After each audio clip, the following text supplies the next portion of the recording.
paz do Senhor, explicando a Bíblia comigo, Pastor Carlos.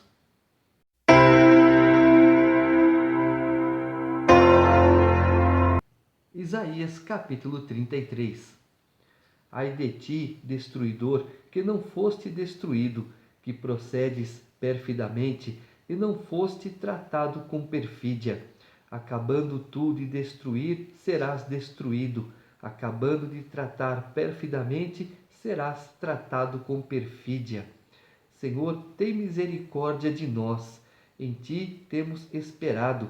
Sê tu o nosso braço manhã após manhã e a nossa salvação no tempo da angústia. Ao ruído do tumulto fogem os povos. Quando tu te ergues, as nações são dispersas. Então ajuntar-se-á o vosso despojo, como se ajuntam as lagartas, como os gafanhotos saltam, assim os homens saltarão sobre ele. O Senhor é sublime, pois habita nas alturas, encheu a Sião de direito e de justiça. Haverá, ó Sião, estabilidade nos teus tempos, abundância de salvação, sabedoria e conhecimento. O temor do Senhor será o teu tesouro. Eis que os heróis pranteiam de fora e os mensageiros de paz estão chorando amargamente.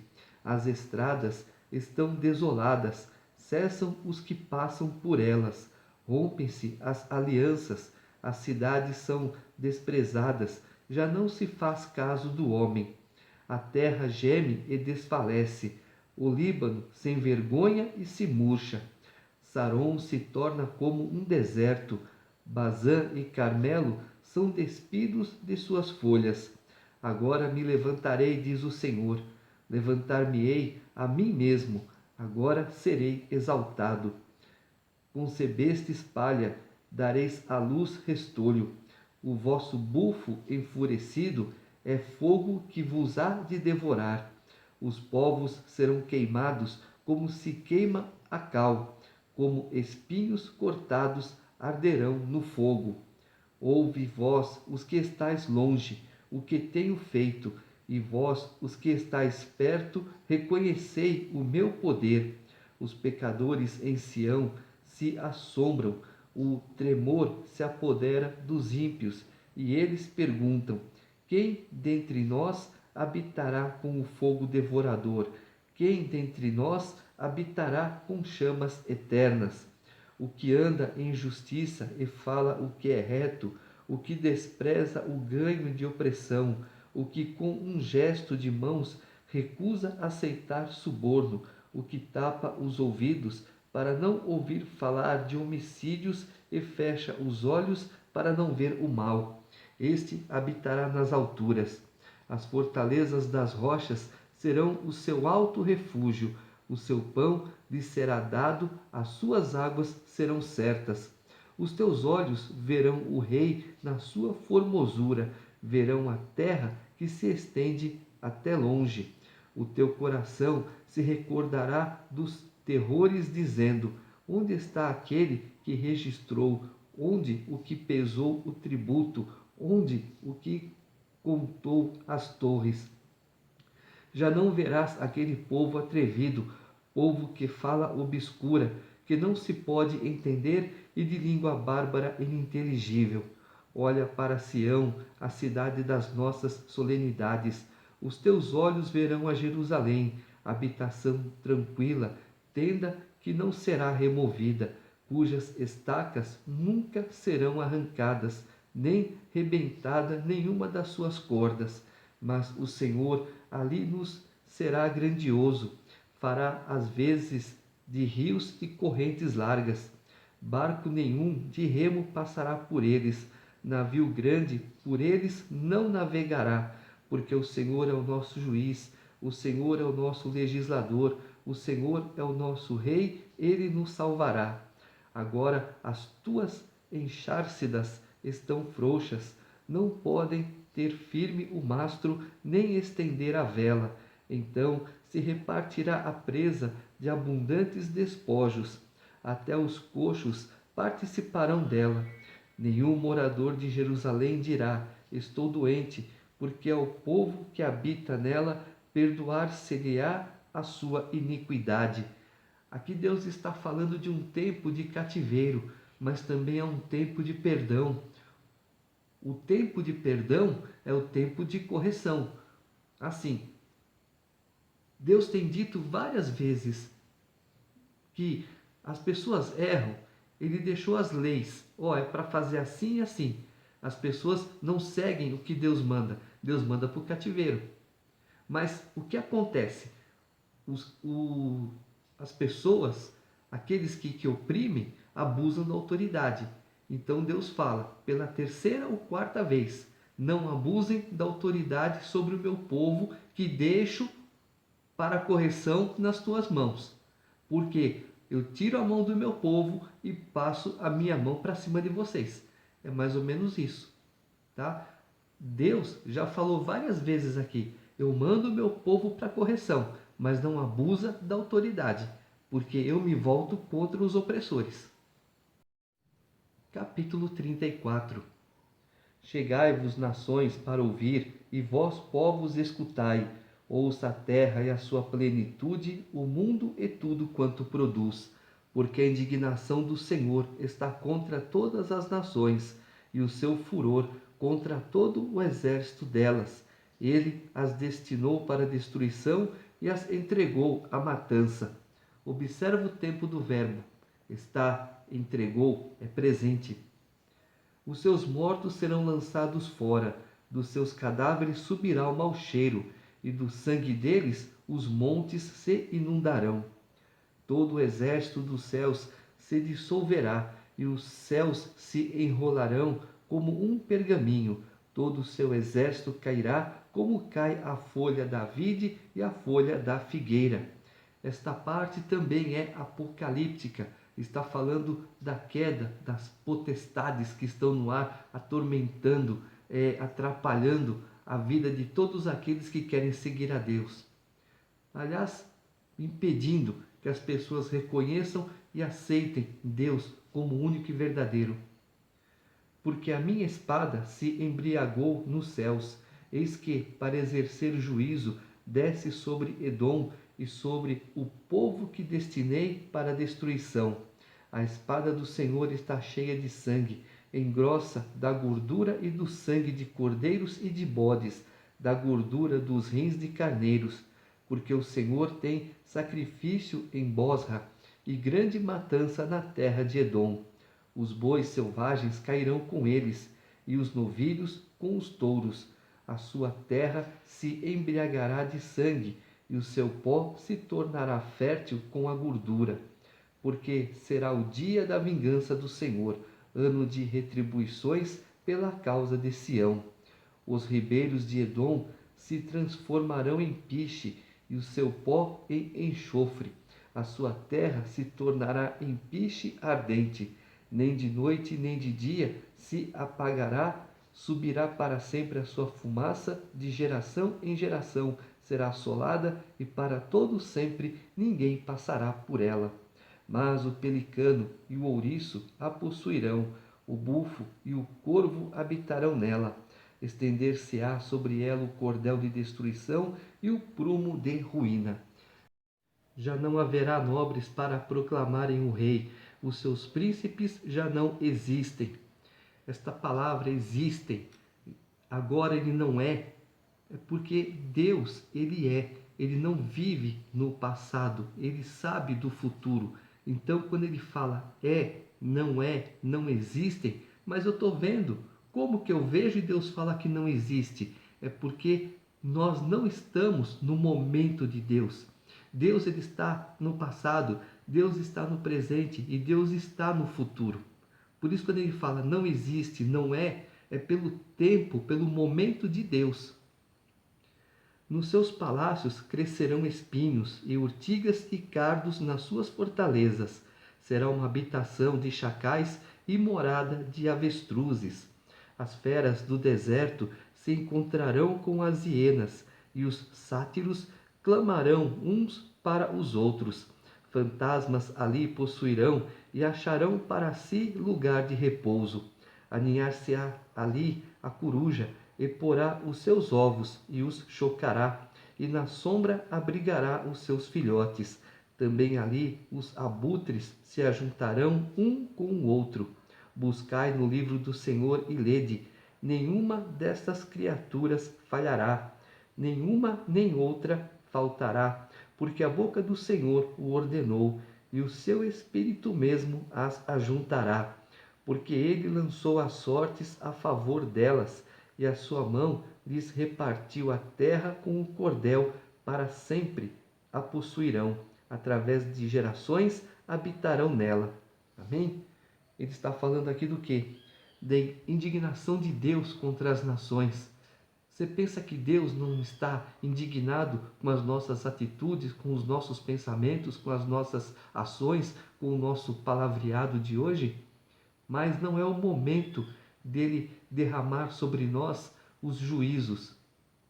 Coitado de quem estiver aqui no dia dos juízos. Capítulo 35. O deserto e a terra se alegrarão, o ermo exultará e florescerá como o narciso. Florescerá abundantemente, jubilará de alegria e exultará. Deu-se-lhes a glória do Líbano, o esplendor do Carmelo e de Sarom. Eles verão a glória do Senhor, o esplendor do nosso Deus. Fortalecei as mãos frouxas e firmai os joelhos vacilantes. Dizei aos desalentados de coração: sede fortes, não temais. Eis o vosso Deus. A vingança vem, a retribuição de Deus. Ele vem e vos salvará.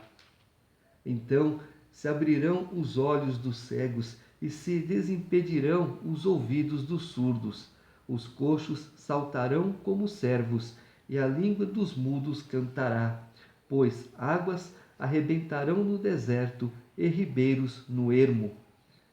A areia abraseada se transformará em lagos, e a terra sedenta em mananciais de águas. Onde outrora viviam os chacais, crescerá a erva com canas e juncos. E ali haverá bom caminho, caminho que se chamará o caminho santo. O imundo não passará por ele, pois será somente para o seu povo. Quem quer que por ele caminhe não errará, nem mesmo o louco. Ali não haverá leão, animal feroz não passará por ele, nem se achará nele, mas os remidos andarão por ele. Os resgatados do Senhor voltarão e virão a Sião com cânticos de júbilo. Alegria eterna coroará a sua cabeça. Gozo e alegria alcançarão, e deles fugirá a tristeza e o gemido. Nesse versículo, ou seja, nesse capítulo, Deus está falando sobre a felicidade da Sião futura. E quem é essa Sião futura, senão a Nova Jerusalém, que João viu descendo para nós, para aqueles que estarão com os seus nomes no livro da vida, para aqueles que estão com os seus nomes no livro da vida. O mais importante é isso, que você tenha o seu nome escrito no livro da vida. Capítulo 36. No ano 14º do rei Ezequias, subiu Senaqueribe, rei da Síria, contra todas as cidades fortificadas de Judá e as tomou. O rei da Síria enviou Rabizaque de Laquis a Jerusalém ao rei Ezequias com grande exército. Parou ele na extremidade do aqueduto do açude superior, junto ao caminho do campo do lavadeiro. Então saíram a encontrar-se com ele Eliaquim, filho de Ilquias, o mordomo, Sebna, o escrivão, e Joá, filho de Asaf, o cronista.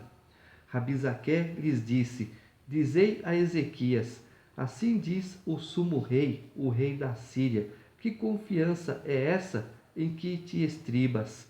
Bem posso dizer-te que teu conselho e poder para a guerra não passam de vãs palavras. Em quem, pois, agora confias, para que te rebeles contra mim? Confias no Egito, esse bordão de cana esmagada, o qual, se alguém nele apoiar-se, lhe entrará pela mão e a traspassará. Assim é Faraó, rei do Egito, para com todos os que nele confiam. Mas, se me dizes: confiamos no Senhor nosso Deus. Não é esse aquele cujos altos e altares Ezequias removeu e disse a Judá e a Jerusalém: perante este altar adorareis? Ora, pois, empenha-te com meu senhor, rei da Síria, e dar-te-ei 2000 cavalos, se de tua parte achares cavaleiros para os montar. Como, pois, se não podes afugentar um só capitão dos menores dos servos do meu senhor, confias no Egito por causa dos carros e cavaleiros? Acaso subi eu agora sem o Senhor contra esta terra para destruir? Pois o Senhor mesmo me disse: sobe contra a terra e destrói-a. Então disseram Eliaquim, Sebna e Joá a Rabizaque: pedimos-te que fales em aramaico aos teus servos, porque o entendemos, e não nos fales em judaico aos ouvidos do povo que está sobre os muros. Mas Rabizaque lhe respondeu: mandou-me acaso meu senhor para dizer-te estas palavras a ti somente e a teu senhor, e não antes aos homens que estão assentados sobre os muros, para que comam convosco o seu próprio excremento e bebam a sua própria urina? Então Rabizaque se pôs em pé e clamou em voz alta em judaico e disse: ouve as palavras do sumo rei, do rei da Síria. Assim diz o rei: não vos engane, Ezequias, porque não vos poderá livrar. Nem tampouco Ezequias vos faça confiar no Senhor, dizendo: o Senhor certamente nos livrará, e esta cidade não será entregue nas mãos do rei da Síria. Não deis ouvidos a Ezequias, porque assim diz o rei da Síria: fazei as pazes comigo e vinde para mim, e comei cada um da sua própria vide e da sua própria figueira, e bebei cada um da água da sua própria cisterna, até que eu venha e vos leve para uma terra como a vossa, terra de cereal e de vinho, terra de pão e de vinhas. Não vos engane Ezequias, dizendo: o Senhor nos livrará. Acaso os deuses das nações livraram cada uma a sua terra das mãos do rei da Síria? Onde estão os deuses de Ramate e de Arpade? Onde estão os deuses de Sefarvaim? Acaso livraram eles a Samaria das minhas mãos? Quais são, dentre todos os deuses destes países, os que livraram a sua terra das minhas mãos, para que o Senhor livre a Jerusalém das minhas mãos? Eles, porém, se calaram e não lhe responderam palavra, porque assim lhes havia ordenado o rei, dizendo: não lhe respondereis. Então Eliaquim, filho de Ilquias, o mordomo, e Sebna, o escrivão, e Joá, filho de Asaf, o cronista, rasgaram suas vestes, vieram ter com Ezequias e lhe referiram as palavras de Rabizaque. Nós vimos essa história no livro de Reis. Alguém escreveu lá no livro de Reis essa história. Alguém escreveu essa história no livro de Isaías. Pode ter sido ele mesmo. O que importa é que Deus, ele confirma a palavra dele. O que ele disse lá atrás, ele está dizendo no presente. E se preciso for, ele também dirá no futuro. Porque não há contradição na Bíblia. Deus não tem duas palavras. Ou é sim ou é não. Talvez, talvez. Essa história, nós veremos o final dela no próximo vídeo.